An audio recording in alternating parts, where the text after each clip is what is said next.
story that needs to be told. From New York, up in Harlem, Jackie Reed goes inside her story.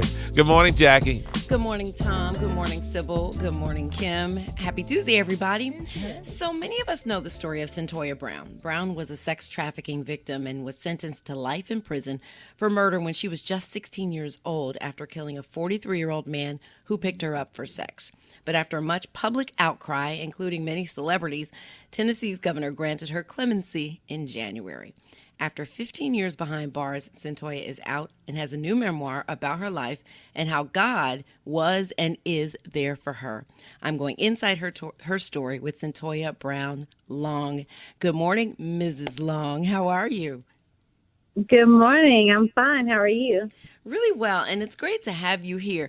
So a lot of folks might be surprised to hear Mrs. Long, but you got married and you met your husband while you were in prison. You know, it seems tough to nurture a relationship from behind bars. How did this come about? How did you all meet?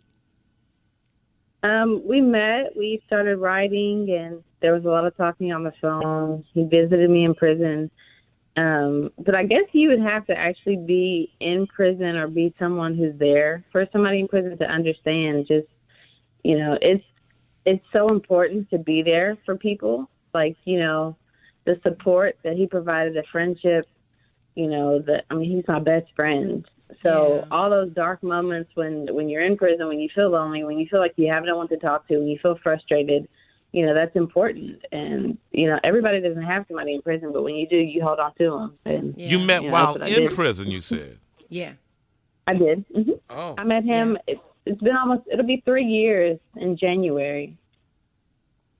And I didn't mention the name of your book, Cyntoia, but it's Free Cyntoia, My Search for Redemption in the American Prison System.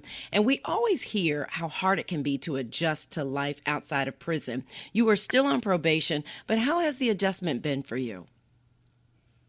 You know, for me, it's been really good because, you know, the big factor in adjustment when you get out of prison is support. You know, so I've been blessed to have my husband, to have a strong, you know, community, a strong family to support me. And a lot of people don't get that.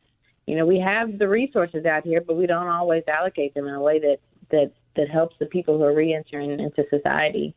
But for me, it's been good. It's been a blessing. Yeah, so many people have been for years advocating for you in the media. We've had some of them even here on the TJMS. What's it like to be able to speak for yourself and to tell your own truth?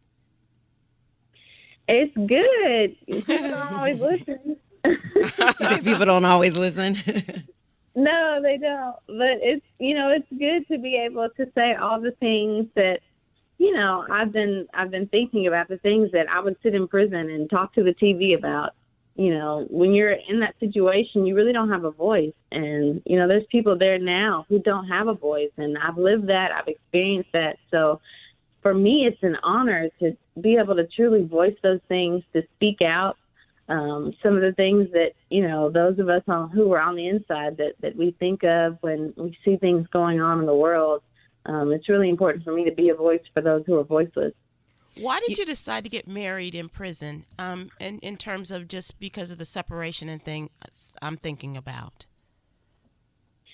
Yeah. So when you know, you just know. Mm-hmm. And when you know God put somebody in your life for a reason, I just can't explain, but you just know that this person, you know, this is your person. Mm-hmm. And I couldn't picture like going forward on the outside, you know, just saying, you know, I know you're my best friend. I know God used you to my life, but I'm going to wait because I want to do this. No, like he's my partner.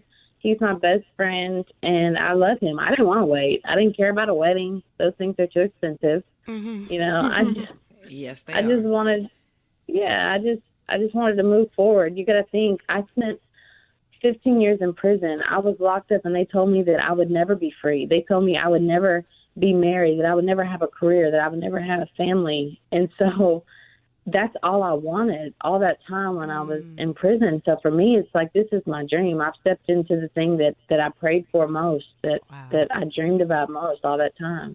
You also went to school behind bars and you received, I think, 2 degrees. More school in your future, possibly law school?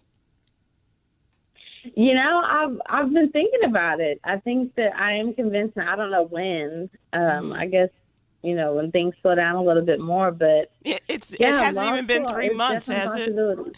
I know, right? No. But you've been It'll be planning, 3 months on the 7th. Yeah. You apologized, Cyntoia, to the family of the man you killed in one of your interviews. And you said you were open to meeting with them. Even though they are disappointed in your release, are you still interested in meeting with them, and have you heard from them?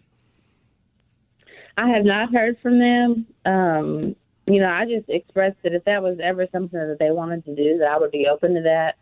But honestly, that's between them and God. Yeah. And, all I can do is I've asked God for forgiveness. I've forgiven myself. Whether they forgive me, that's, like I said, that's between them and God. Yeah.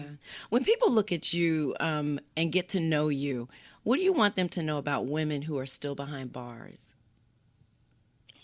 The struggle is real, not just to even be recognized as a person. It's very difficult. A lot of times when you're in prison, you hear about infantilization, but they literally treat you as a child. And it's hard to advocate for yourself. It's hard to speak out for the things that you need, that you see as wrong, without just getting brushed to the side. It's hard to get the things that you need to survive on a daily basis. The cost of things in prison, like, you have to depend on other people, and our families on the outside don't always have the means to help us. And so things like tampons and pads, things that you need, sometimes, you're having to scrounge and steal from the prison because they only give you like 10 little pads. So it's like little things like that just make you feel like so low that you have to resort to such things for the things that you need. You have mothers who can't be with their children, who can't always call their children because they don't have the money to pay Global Telling because it's expensive. It's very difficult. And, the women in prison, they need people who are going in, who are listening to them and who are advocating for them because, it's hard. There's so many things that are hard for them. Is there going to be a movie about your story? I don't know. I mean, Hilarious. It's just like one day at a time. One day at a time. Did Kim Kardashian have a lot to do with this? Just wondering. No, she didn't. So, Cyntoia Brown Long, can we donate? Can we do things to help women inside instead of the payment plan and such exorbitant prices that you all are paying? Absolutely. There are several organizations that work with women in prison. I know in Tennessee, we actually have the Tennessee Prison for Women Community Resource Board, and they help with women through the chapel. They help provide them supplies that they need, hygiene products, as long as they have the resources available. And in your state, there's all kinds of resources. I would suggest going through your prison's chapel to ask how you can help. All right, Cyntoia Brown Long, God bless you so much. Congratulations. So happy. We've been keeping an eye on you for a very long time, and so glad to hear you. Yes, we have. All right. Congratulations on everything. And all your